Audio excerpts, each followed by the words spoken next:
What's up, guys? Welcome back to Wise Words with Gootecks and Mike Ross. And today, instead of going through a list of questions, instead we're going to talk about some predictions. That's right. For Street Fighter 5 in 2016. That's right. Or at least, let's just say 2016. Yeah, predictions 2016 in general.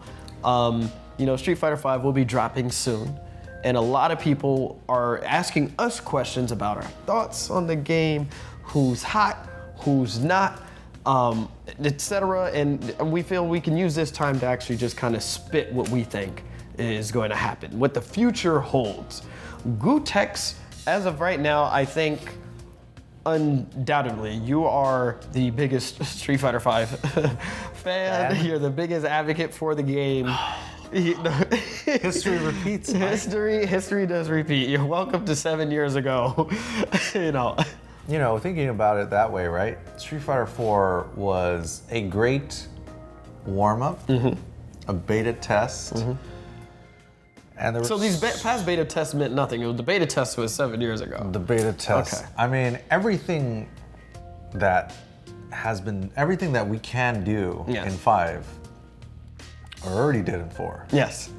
Analyze matches, do events based on fight cards instead of tournaments, do all kinds of shows, play in tournaments.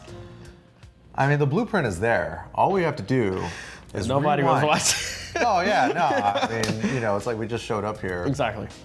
And we're just YouTube Let's Players. But I think Street Fighter 5 is going to, all we have to do is look at all the ways that I know that one hurt. Yeah. All we have to do is look at what we used to do in 4 and see where we fucked up, and then try not to fuck up the same way. But it was pretty much everywhere. There's so many examples, but I think I guess the part that I'm looking forward to with 5 is seeing all the new players come in. Yes. And now all of the 09ers. Ah, yes. The OGs now, right? Yeah. Oh, man. 09ers are officially OGs. Right. When Street Fighter 5 drops. Yeah. And so now they get to pay it forward. And now we're going to watch them complain about these new kids that come in. These new 16ers. Yes, and the way they play the game, and how Street Fighter 4, it was so much more difficult, so much more competitive, etc. So many more options. Yes. This game is so simple, blah, blah, blah. Catered to dummies. Right. Sounds familiar, doesn't it? See, I'll tell you, I don't know what you're talking about, Gootecks. Well, just wait and see how I play the game. Because I feel like I'm gonna play Street Fighter 5 the way it's supposed to be played. I say this because I have yet to see somebody play the game and actually impress me, except I'll say 2 names that come to mind. Those 2 people that I think are gonna play the game and be the biggest threats in tournament play: Alex Valle and Graham Wolf. These guys have come to the game and taken such an old school approach.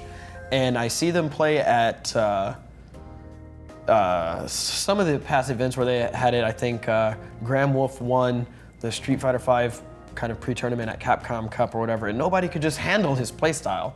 I have high hopes for the way these the actual OGs are gonna approach Street Fighter 5. Okay, so what does that mean? What is it about their approach that sets them apart from the stuff that other people are doing? Well, I think a lot of the 09ers and up, when they see the game, the first thing they ask for is, what's the tech? What are my options? Rather than these guys like Valle and Graham that are just like, you know what? There is no tech? Yeah, it's like, I'm just gonna get my buttons, what are my spacings, and I'm just gonna take it back to footsies first. Oh, none of you guys can beat me yet? They're not even relying on any tech. I think it's going to hinder a lot of the new players because that tech has been essentially removed. Well, I think it all kind of depends on when you came into Street Fighter 4, right? Sure. Because if you were there from the beginning of Street Fighter 4, There was no tech. No, tech was you can crouch and press jab and short at the same time. That was the extent of tech. That was mind-blowing, dude. Crouch tech? Yeah. Boom. Exactly. Changed everything. Yeah. But I think we had a hand in pushing that forward. Yes. Because of how many whiff throws, how many people were whiffing throws. Yeah. You exposed many men Gootecks. And now, you know, Street Fighter V maybe, I'm sure there's a lot of tech to be discovered, but like if you came into Street Fighter 4 towards the end after stuff was already kind of developed, you were like, you know, you got the 4-button techs, you have, you know, these crazy option selects for like multiple options. So you might think of Street Fighter as like this tech heavy game, but it kind of wasn't always that way. Correct. And it's really just been because Street Fighter 4 plus YouTube, internet, and whatever just makes information sharing so much easier. So I think in 5, that'll happen a lot sooner. But like you said, I think a lot of the tech has been removed purposefully so that people are more focused on the decision and commitment. So I don't know. I mean, it's interesting to see different people's approaches, but there's definitely people that are going hard right now in the early days. Yeah, I wanted to ask you about that actually. Is you've been able to travel around and you've seen some various players' approach to the game. That's right. Like a lot of the guys, let's say, who play Street Fighter 4, who are, you know, killers. You know, may not, I'll just say, a lot of the killers in Street Fighter 4 that exist now, do you see them being killers in 5? From what you've seen, what you've witnessed? To me, there's like 2 different types of Street Fighter 4 players. There were the guys who were already good. What do you mean? Guys who were good at like previous fighting games. Okay. Like guys like us. Yeah. Right? Who played games before 4. Yeah. And then coming into 4, we already had like a certain like baseline. I think for most guys that were like class of, you know, 2009, 2008, let's say, not guys who were new, but guys who were already good, or who were already, you know, fighting game veterans when 4 came out. Those guys, I think it's going to be very difficult. Really? It's going to be more difficult for the veterans. I think it's going to be more difficult for the I actually do.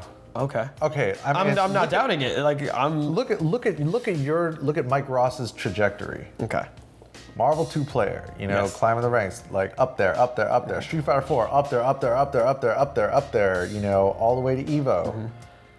But like, look at where is Mike Ross now in 2015, 2016 versus where Mike Ross was in 2008. It's not even the same person. It's 100%. Now, I will add, yes, 100% not the same person. So not only I wake up, I look in the mirror, and I'm just like, man, that hunger is so gone. You know, like that passion. Well, it's now, inevitable. Is it inevitable, Mike? It is inevitable. I mean, all right, let's put it like this, right? Now let me touch on that. You know, because the hunger is gone. I don't care to be. First off, I can't even win. I can't even enter Capcom Pro Tour tournaments. So therefore, that hunger is ripped from my soul. You know, to say. Secondly, is I go to these trade shows and I see people like Pavo Illiterate, who called me out, who said like, you know, Street Fighter 5, like, oh, he's hot right now. And he even showed me like, he's posting on Facebook, his leaderboards that he's like number 3 online or something. And I look at that and here I am, this washed up guy that you kind of just said. And I suck. And then I played him and beat him 3-0 for money. I remember. Why does that happen? If I'm ass and these people suck, where's my passion? I have no reason to climb to the top when I'm already up there right now, Gootecks. That's one way to look at it. Humble me. Somebody humble me. In 5. Your passion to be the best has dwindled for many different reasons. Yes. Right? Yes. You're a different person. Yes. And now, in the ripe old age of, of your mid-20s. Okay. Now you have a career. So now priorities are shifting. Yes. Or have shifted. Yes. You say that the competitive spirit was ripped from you, but others might say that you gave it willingly. Well, that's the hunger was already gone. I was about to say that's the actual answer. It was given willingly, but it doesn't sound as cool that way. I like to make it seem like I was fighting and then they chained me down. We gotta keep it real for the people, Mike. Yeah. So I put my name on the dotted line. I put my spirit on the hunger. Yeah, you signed it on away. The dotted line. Signed it away. Yeah, exactly. So it is true that you may be able to beat somebody that's number 3 on the leaderboards, and this guy is, he's top Street Fighter 5 talent, but somehow you're better. Yeah. But what good is it if you're better if nobody ever sees you play? So I wanted to be, I've resorted back to, I'm now just gonna be the AO and hot sauce and skip to my loo. I'm gonna be the street park basketball legends, basically. That they're just word of mouth. You never really see them play. Yeah, that's what I've reverted Mike to. Mike Ross, like Luke Skywalker. I thought he was a myth. Mike Ross, a real person? Oh fuck. But yeah, think about it, right? I think a lot of people are, if they were already kind of grown person age when Street Fighter 4 came out, now they're likely in a different position where they have things like their career or family, yes, jobs, girlfriends. Man, I think that's really hard. So yeah, what are your predictions? Because in light of that, the person you're essentially talking about best would be Sako. Ah, okay. So what do you think of somebody like Sako, he's truly a family man? He's got the wife, he's got the kid, he's got the career and everything. Where is he gonna fall in line with Street Fighter 5? At the beginning of the game, I think it takes so much time and focus of just cracking out and training. And it's like, man, I don't know. It just seems hard. It just seems hard compared to guys who were young when Street Fighter 4 came out. 4 was their best, was like their first competitive game. Those guys come into Street Fighter 5 a little, in theory, on paper, a little bit wiser. Players such as, let's say, Knuckle Dew. Your Knuckle Dews, your CJ Chris Tatarians, Filipino Mans. Yeah, like guys who were, who did really well in 4 and are still at an age where they don't have responsibilities, careers, obligations. Yeah, they're not wifed up.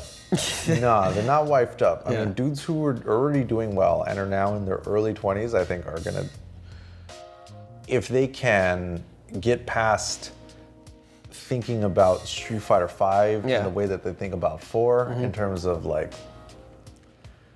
I don't know, I just don't think that there's that much super cheap shit in the game. So I think trying to find all the cheap shit is it's not the right train of thought right now. It'll show up, right? As always. It will show up, but to me the best approach is figuring out the flow of the game and the new systems. And that's getting a better understanding of that. Man, I wish I would have done that in 4. Yeah. Because we were so ignorant. But see, again, we didn't know anything. It's not our fault, dude. We were in 4, we were built upon a system where we had to make our quarters last, technically our dollar, because we were playing $1 a game in the beginning. It's not even about the money, it was about the time. Yeah, it was about the time. Because if you lost, well, you had to wait an hour for your next match. Exactly. I hope you had something else to do. Yes. In that time. I hope you brought your homework or whatever. So we couldn't spend time to train smart. Yeah, train smart. All we could do is just train like savages, and just try to maintain. Find the most lame stuff to hold on to that win. Yes, and so that model, which we were a product of, is completely inefficient for learning the game. So what did we do?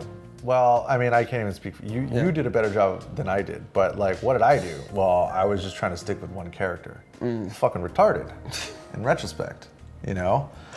But it didn't look that way back then, though. We're like, oh, you know. Well, because back then, what mattered? Yeah. How long you were gonna stay, how many wins you could accumulate on that Arcade Infinity Street Fighter 4 arcade machine. You know, like, I remember getting all these wins, and that was great, but was I growing as a player? Certain aspects of it, maybe whatever reads or feel, you know, the feel that you have when you're playing somebody side by side. But learning more about the game and learning more about which characters were good and why they were good. Really didn't do any of that. So now, thinking about Street Fighter V and trying not to make the same mistakes and don't fuck up the same way as you know, Street Fighter 4, it's like, okay, well, number one, I have to learn every single character to be competent with everybody. I don't care about trying to find like the super cheap shit, because that's gonna be found, and that's not my specialty. Happens with any fighting game. Let the scientists do the work, and I'll just implement it. But in terms of learning the system, God, it's such a luxury to start the game with training mode. Because this is the thing, like, I didn't even know how to properly use, okay, like, obviously training mode has been in the game since like Third Strike, you know, Dreamcast or whatever. But like training mode back then was just like execution practice.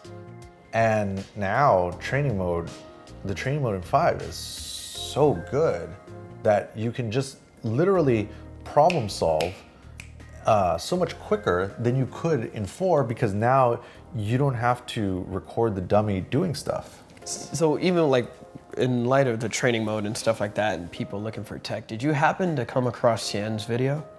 Oh, the parry.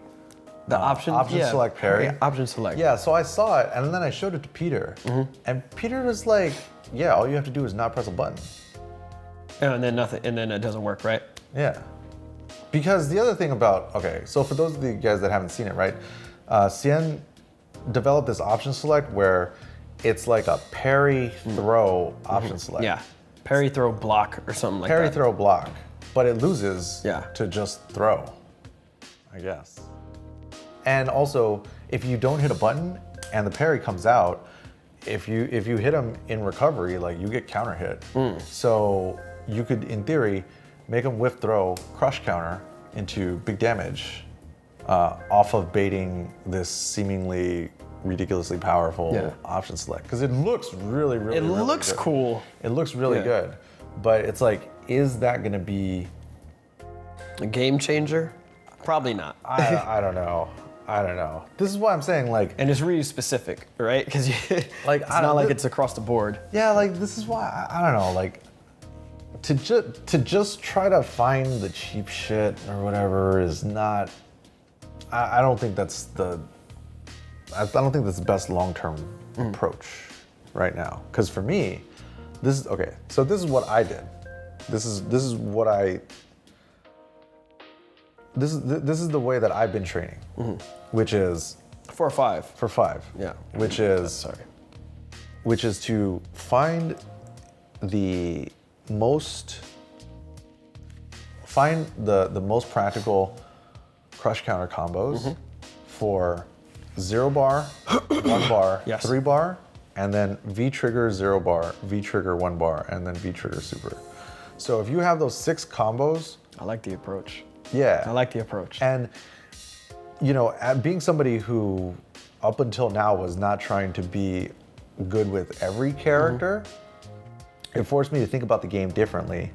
And it also helps me to apply the logic, try to understand the logic that they built into the game. Like, oh, okay, you crush counter with this button, like just doing it this way allowed me to learn more about the game.